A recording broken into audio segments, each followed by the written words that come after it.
Assalamualaikum warahmatullahi wabarakatuh. Bismillahirrahmanirrahim. Alhamdulillah. Wassalatu wassalamu ala sayyidina Rasulillah wa ala alihi wa sahbihi wa man walah wattaba'a hudah. Thumma amma ba'd.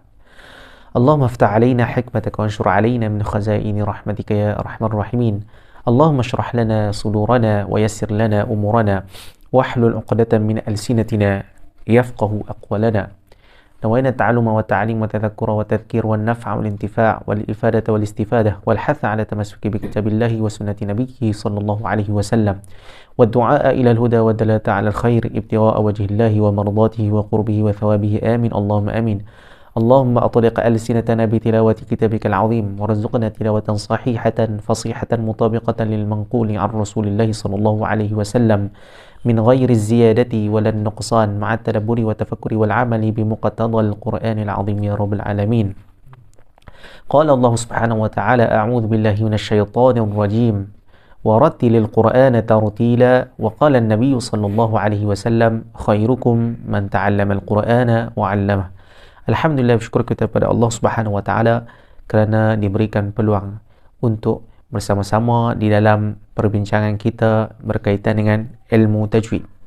InsyaAllah pada pertemuan kita yang kali pertama ini kita akan membincangkan satu matan ataupun satu risalah kecil berkaitan ilmu tajwid yang sangat masyhur dan sangat berkat ini, iaitu matan Tuhfatil Atfal karangan Syekh Sulaiman Al-Jamzuri rahimahullahu ta'ala.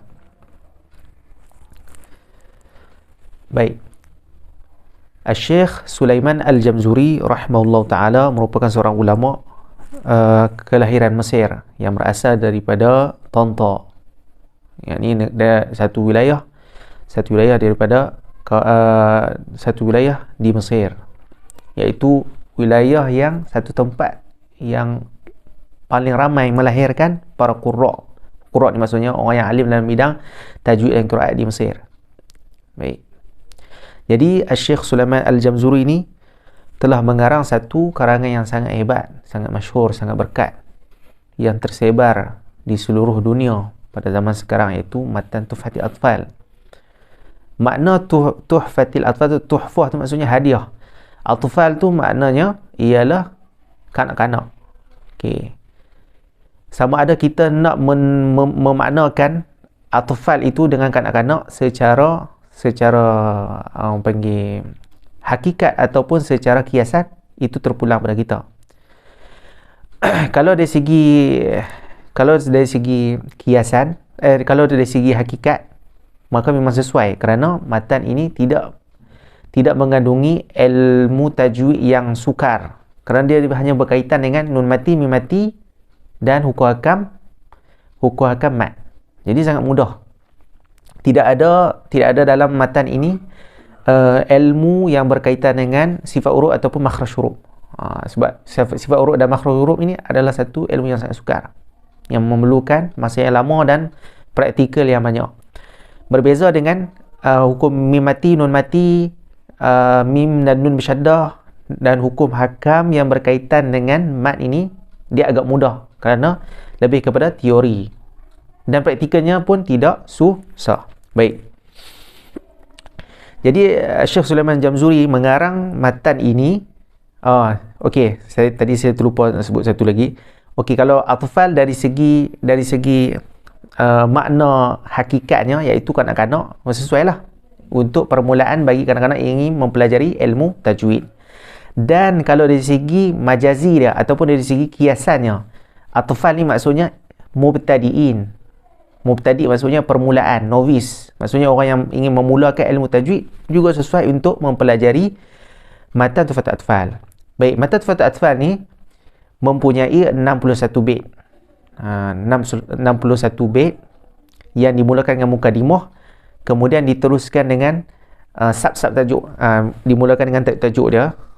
Tajuk dia ahkam nun, ahkam mim, dan juga seterusnya sampailah bahagian yang terakhir itu ditutup dengan khitam, penutupnya.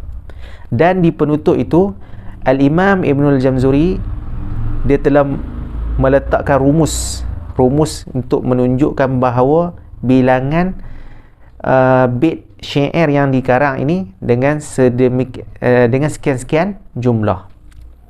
Dan disebutkan di dalam matan ini lebih kurang lah, matan ini dinamakan Tuhfatul Atfal melalui saranan dan cadangan daripada gurunya yang bernama Syekh Al-Mihi rahimahullah ta'ala. Ini guru yang paling dia banyak mulazamah dengan, maksudnya Syekh Sulaiman Al-Jamzuri paling lama berguru dengan beliau rahimahumullah ta'ala. Baik, jadi sebelum kita masuk kepada pembincangan, sukalah ataupun eloklah untuk saya memperkenalkan secara umum ataupun secara mudah berkaitan ilmu tajwid. Baik, ilmu tajwid ini seperti mana ilmu-ilmu yang lain mempunyai pengenalan yang tersendiri. Cumanya di dalam pengenalan ini saya tidak menceritakan secara detail kerana saya mengharapkan bahawa perkongsian saya ini menjadi ataupun kita kata sesuai untuk semua peringkat masyarakat, supaya dapat difahami ilmu tajwid ini dan dapat memasyarakatkan ilmu tajwid ini, supaya ilmu tajwid ini menjadi mudah kepada semua orang, insya-Allah. Baik, okey, secara mudahnya ilmu tajwid ini maknanya ialah dari segi bahasa lah, at-tahsin. At-tahsin maksud memperelokkan. Okey, itu dari segi bahasa. Kalau kita belajar secara lebih mendalam, bila disebut istilah tu maksudnya definisi ataupun takrif yang dikehendaki untuk kita faham tentang ilmu ini. Okey, apa istilah dia? Istilah dia ialah, makna ilmu tajwid itu ialah ilmu untuk kita mengenali macam mana cara untuk membaca Al-Quran. Okey, itu ilmu tajwid yang paling asas, ialah macam mana kita nak baca Al-Quran. Okey, di dalam Al-Quran kita ada ayat-ayat dalam bahasa Arab semua. Jadi macam mana kita nak belajar Al-Quran? Macam mana kita nak mempelajari Al-Quran? Macam mana kita nak membaca Al-Quran? Jadi dia ada cara dia. Okey. Okey, dengan cara macam mana? Cara dia kata meletakkan satu huruf pada makhraj dia dan meletakkan huruf itu pada haknya. Okey, maksud meletak huruf itu pada makhrajnya maksudnya macam mana kita nak menyebut satu huruf itu.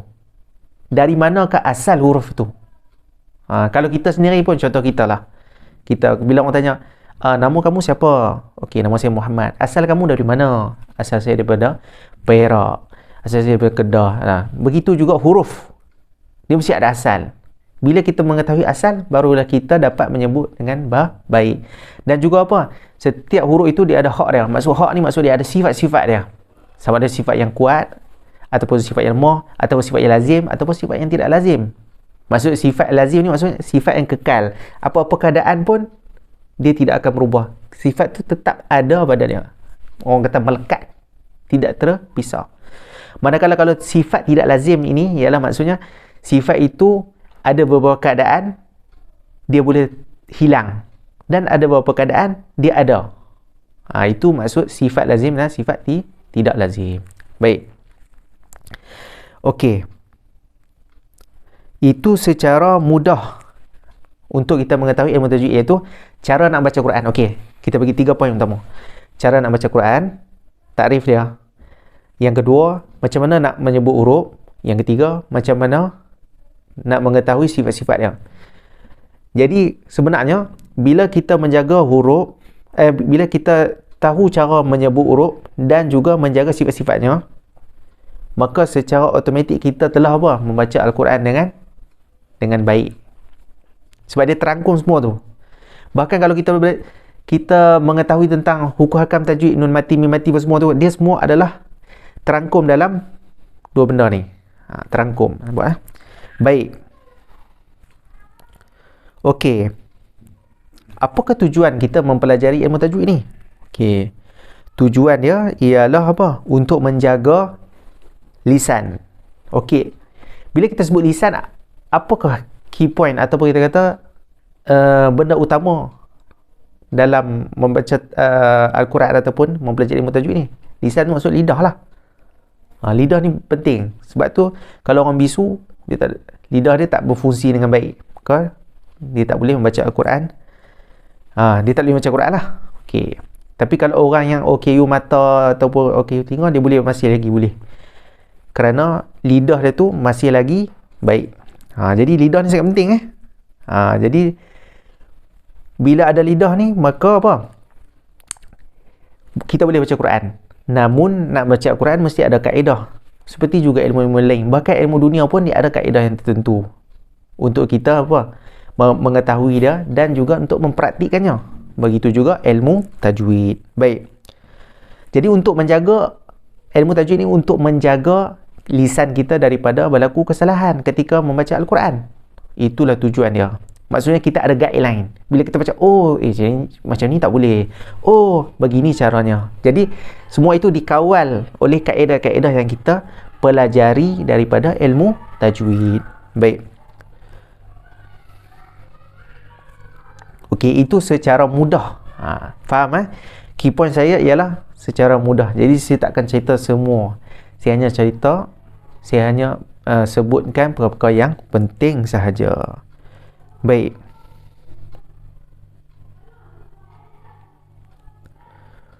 Okey. Apakah dalil yang mana Allah SWT menyuruh kita untuk apa? Membaca Al-Quran dengan bertajwid. Dalilnya daripada ayat Quran daripada surah Al-Muzammil. Surah Al-Muzammil. Surah Al-Muzammil ni firman Allah Subhanahu wa taala, a'udzubillahi minasyaitonir rajim, warattilil Qur'ana tartila. Maksud dia baca Al-Quran dengan tartil. Okey, tartil di sini maksud dia ialah tajwid. Ulama sebut tartil di sini maksudnya tajwid. Bukan tartil tu maksudnya taranum. Tak salah Taranum tu adalah satu bentuk lagu. Ada pun tak apa, tiada pun tidak mengapa. Sebab tartil yang sebenar ialah membaca Al-Quran dengan bertajwid. Kalau tak ada lagu pun suara dia tak sedap, tidak ada masalah. Kerana pahala membaca Al-Quran itu bukanlah pada ditentukan kepada sedap ataupun tidak bacaan itu, tapi ditentukan kepada apa? Betul ataupun tidak bacaan tersebut. Kalau bacaan dia betul, maka banyaklah pahala yang dia akan dapat. Kalau bacaan dia kurang betul, dapat juga, tapi lebih sedikit. Baik. Bukan ditentu pada sedap ataupun tidak. Jadi orang yang tidak mempunyai suara yang sedap, jangan sedih. Kerana Allah Ta'ala tidak memandang pada keadaan tersebut. Allah Ta'ala memandang pada kualiti bacaan. Kualiti bacaan ni maksudnya bacaan yang bertajwid. Okey, baik. InsyaAllah pada pertemuan yang seterusnya saya akan teruskan masuk ataupun kita kata saya akan terus mensyarahkan ataupun membincangkan bait-bait syair yang ada pada matan Tuhfatul Atfal yang berjumlah 61 bait. Wallahu subhanahu wa ta'ala a'la wa a'lam. Subhanakallahumma wa bihamdika asyhadu an la ilaha illa anta astaghfiruka wa atubu ilaih. Bismillahirrahmanirrahim. Wal 'asr innal insana lafi khusr illa alladhina amanu wa 'amilus salihat wa tawasaw bil haqq wa tawasaw bis sabr. Assalamualaikum warahmatullahi wabarakatuh.